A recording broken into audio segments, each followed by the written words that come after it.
Hi guys, आज मैं आपके लिए बैक स्ट्रीट वी का पार्ट 5 लेकर आई हूँ। अगर आपने मेरी प्रीवियस वीडियो नहीं देखी है तो प्लीज़ देख लीजिएगा, और अगर आपने मेरे चैनल को सब्सक्राइब नहीं किया है तो कर लीजिएगा। चलो हम चलते हैं हमारी वीडियो की तरफ। युनजो ह्यूंग और क्यूटी को एक साथ देख लेती है।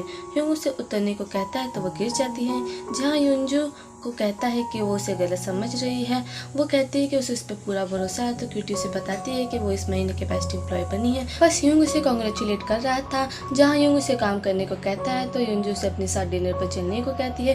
ह्यूंग कहता है कि स्टोर खाली नहीं छोड़ सकते हैं। उतने में दालसिक बेवकूफ उसका फ्रेंड आ जाता है, जहाँ सभी उसे ही देखते हैं। अगली सीन में वो तीनों एक महंगे से रेस्टोरेंट में आते हैं, जहाँ वो क्यूटी को मेन्यू देती है तो उसे कुछ भी समझ नहीं आता है। तो वो युनजो को कहती है कि वही चूज़ करे। जहाँ वो वाइन का नाम अच्छे से लेती है तो वेटर बहुत ही ज़्यादा खुश हो जाता है। युनजो उसे स्टोर पर सिर्फ काम करने को कहती है, जिस पर क्यूटी हाँ भी करती है। दोनों एक दूसरे को देखते हैं, जिसका शिकार ह्यूंग होता है।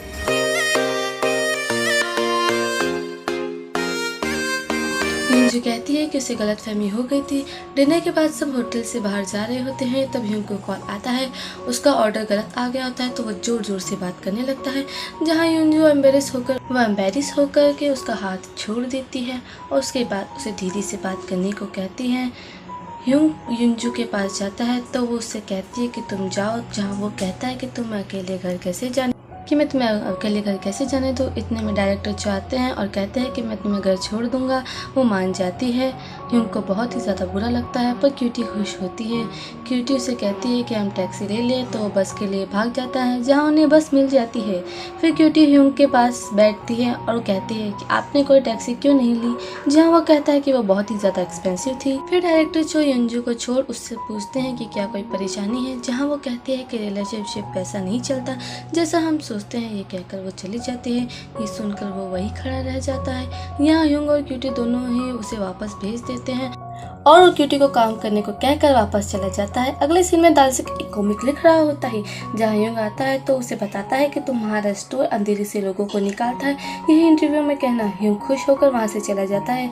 क्यूटी अपनी बहन को कॉल करती है कि उनका पैकेज आया है, क्या वो घर पर है, और जहाँ पर वो कहती है कि हाँ, और वो रामेन खा चुकी है। जहाँ क्यूटी उस पर गुस्सा करती है तो वापस उन्हीं पर गुस्सा कर देती है और फ़ोन काट देती है। जहाँ हम व्यूवर्स को ये पता चल जाता है कि वो उन्हीं पुलिस गर्ल्स के साथ है, जहाँ वो खुश होकर फिर से सिंगिंग करती है।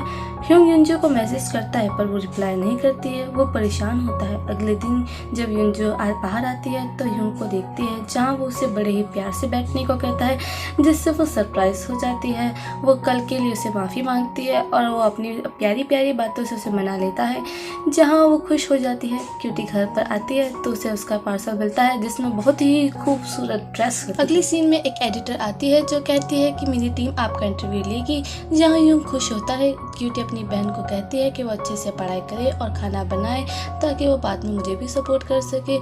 जहाँ वो वॉशरूम में जाती है तो सब बिखरा होता है, जहाँ वो अपनी बहन को कहती है, लेकिन वो ड्रेस लेकर चली जाती है। क्योंकि मॉम और उसकी बहन शॉपिंग पर आते हैं, जहाँ उसकी बहन एक टॉप ट्राई करने को कहती है और वो वहाँ से भाग जाती हैं। जहाँ उसकी मॉम को पता चलता है कि वो एक ड्रेस ले गई है, जिसका बिल उन्हें ही भरना है। वो स्टोर पर उन्हें अपनी ड्रेस दिखाती है। उसके डैड भी वो कोट पहनते हैं जो ह्यूंग ने युनजो के डैड के लिए खरीदा था। उसकी मॉम को बहुत ही ज़्यादा गुस्सा आता है, क्योंकि उनके लिए किसी ने कुछ भी खरीदा नहीं होता है। जब क्यूटी आती है तो ह्यूंग की बहन उससे मिलती है। जब इंटरव्यू आते हैं तो बताते हैं कि वो सिर्फ क्यूटी का इंटरव्यू लेंगे। क्यूटी का इंटरव्यू होता है, जिसके बाद सभी लोग ग्रुप फोटो खिंचाते हैं, जिसमें ह्यूंग क्यूटी को अपनी पीठ पर बैठाता है। इसके बाद ह्यूंग क्यूटी को कहता है कि तुम्हारी कोई फ्रेंड नहीं है, जिस पर क्यूटी बताती है कि उसका एक सेलिब्रिटी फ्रेंड है, जिसको वो कॉल लगाती है, जिसे पर वो कॉल नहीं उठाता है। जहाँ ह्यूंग हंसता है। उसके बाद उसकी फ्रेंड का कॉल आता है कि उसकी बहन स्कूल में नहीं है, वो जा चुकी है। जहाँ जीवुक एक शूटिंग कर रहा होता है, जिसके बाद में उसकी यूम्बी, जो कि उसकी फ्रेंड को टिकट का लालच देती है, जो बताती है कि वो ऑडिशन के लिए गई है। जिसके बाद में वो ऑडिशन में पास भी हो जाती है और फिर उसके बाद क्यूटी आ जाती है, जिसे देखकर वो भाग जाती है। वो भागते भागते स्कूल चली जाती है और जाकर कहती है, जहाँ वो अपनी बहन से कहती है कि उसे उसके सपने पूरे करने दो। ये कहकर चली जाती है। जहाँ क्यूटी सोचती है कि उसके डैड के जाने के बाद अपने किसी रिलेटिव के पास रहती थी, लेकिन उन्हें बहुत परेशान किया करती थी, जिससे उन्हें उसका घर छोड़ना पड़ा। जहाँ क्यूटी बहुत ही ज़्यादा मेहनत करती है जब वो स्टोर पर आती है तो जियो का मैसेज आता है कि वो स्टोर पर आ रहा है।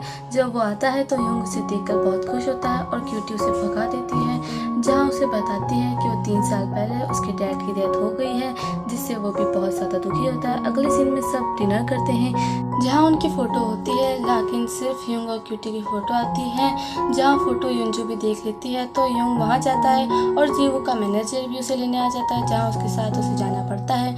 यूंग यूंजू के घर के बाहर होता है, जहाँ वो ट्रैक्टर चो और यूंजू को एक साथ देख लेता है। जहाँ यूंजू उससे पिगी बैक राइड मांगती है, जो कि यूंग दूर से खड़ा देख रहा होता है। वो अपने मॉम को कहती है कि उसने कभी उन्हें पिगी बैक राइड क्यों नहीं दी और लेटकर यूंग को गालियाँ देती है। क्यूटी जब पूरा फेंक रही होती है तब पीछे से कोई उसे मारता है, जिससे वो बेहोशी हो जाती है। और इसी के साथ हमारा एपिसोड यहीं खत्म होता है गाइस। अगर आपको हमारी वीडियो अच्छी लगती हो तो प्लीज़ लाइक एंड सब्सक्राइब जरूर कीजिएगा। Thanks for watching.